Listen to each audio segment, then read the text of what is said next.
Now, what the Pow Wow Oak protectors are proposing is that we're asking the Lowell City Council to create a protective deed with provisions and restrictions to protect the Pow Wow Oak into perpetuity that will be registered as city property owned by the City of Lowell, where the Pow Wow Oak is.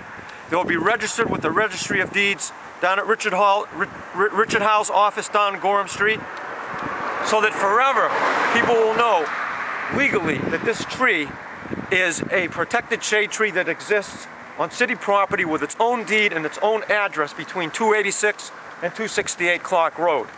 We're also asking the City Council to approve us, the Pow Wow Oak protectors, at our own expense, and we've already raised $4,600, $1,000 of which the Demoulas Foundation contributed to restore that sign, which we gave to the D.A.R. We're not even keeping it for ourselves. We're asking the Lowell City Council to approve us putting a memorial plaque. We want to put the memorial plaque right over here.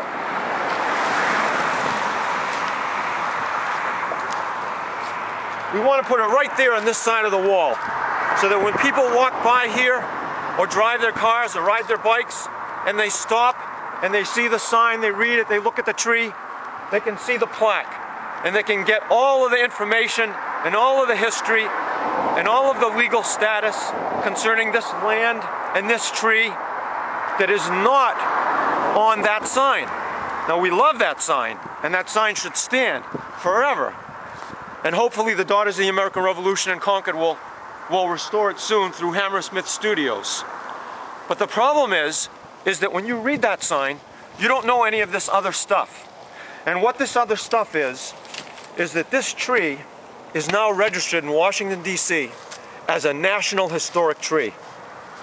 The Pow Wow Oak is now a National Historic Tree. People don't know this. People don't know that it's a protected shade tree. People don't know that this is all a right-of-way. This is all public land up to the mailbox to there. People don't know that the tree is at least 320 years old, that the Wamasett Indians congregated here. People don't know that Mr. Albert O'Hare saved this tree in 1909. And that's why it's very important that the City Council vote yes in approving the Pow Wow Oak protectors to put a memorial plaque here in honor of the tree and the Indians and the land and Mr. O'Hare. And that is why it is important that the Lowell City Council vote yes on a protective deed to be created, to be registered at the Registry of Deeds, to protect the tree forever, on paper. Because one day we're all going to be gone. And these Quercus alba white oaks, according to John Coppinger, they can live up to 800, even 1,000 years old. Up in Idaho or Scotland, or maybe even here if it's protected and we take care of it. Because he can't be putting pesticides and stuff like that on it anymore. They stopped. So what's going to happen is, once that plaque is there and the deed is registered, people will know that this tree is a public tree on public land belonging to all the people of the City of Lowell. Now, something we have to understand is that Native Americans in their culture had no separation between politics and religion. It was all one.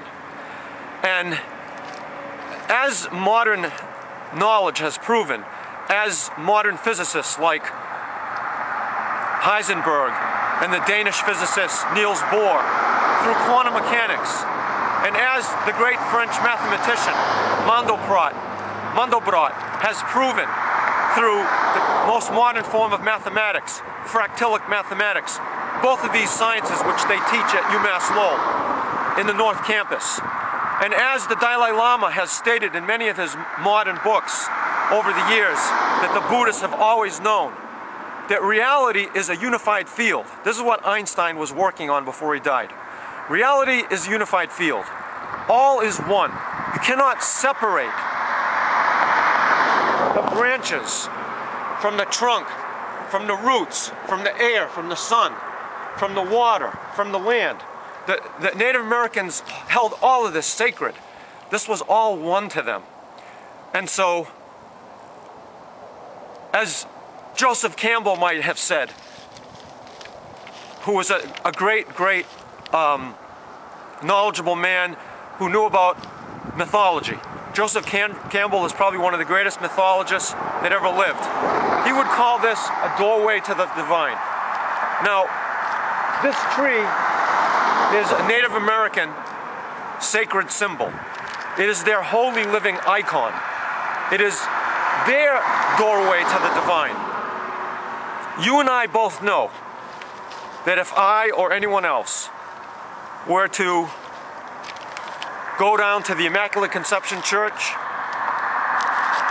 and walk into their holy walkway that leads up to the church and had a chainsaw and all of a sudden started trying to hack off some branches of either those two beautiful sugar magnolia trees that exist on either side of the walkway at the Immaculate Conception, and started cutting branches off of those trees, or if I were to walk up to St. Anne's Church on West Merrimack Street, Immaculate Conception's on East Merrimack, but if I were to walk on West Merrimack Street downtown and go to St. Anne's Episcopal Church, and I were to take a cinder block and throw it through one of their beautiful stained glass windows, or if I were to go over to the Holy Trinity Greek Orthodox Church of the Golden Dome and went inside with a Bowie knife and started slashing up one of the holy icons on the iconostasis of John the Baptist or of Jesus or Mother Mary, or if I were to have gone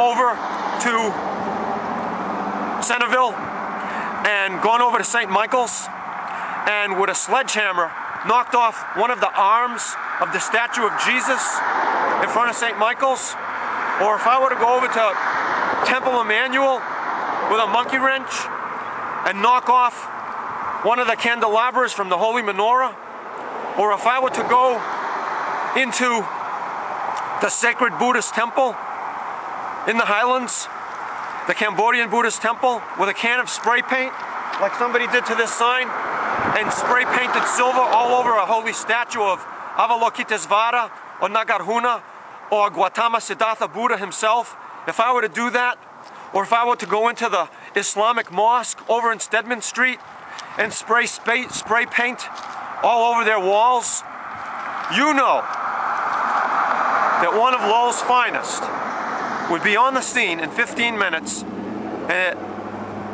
I would be in handcuffs and in the back of a cruiser, and I would be enjoying free room and board that night, courtesy of the Lowell Police Department. Now, if it's illegal to do all of those things to all those other religions, doorways to the divine, sacred statues, holy icons, why is it not illegal to cut branches off the Pow Wow Oak? It's the same thing. It's no difference. This is their holy living icon. This is their doorway to the divine. This is their sacred icon.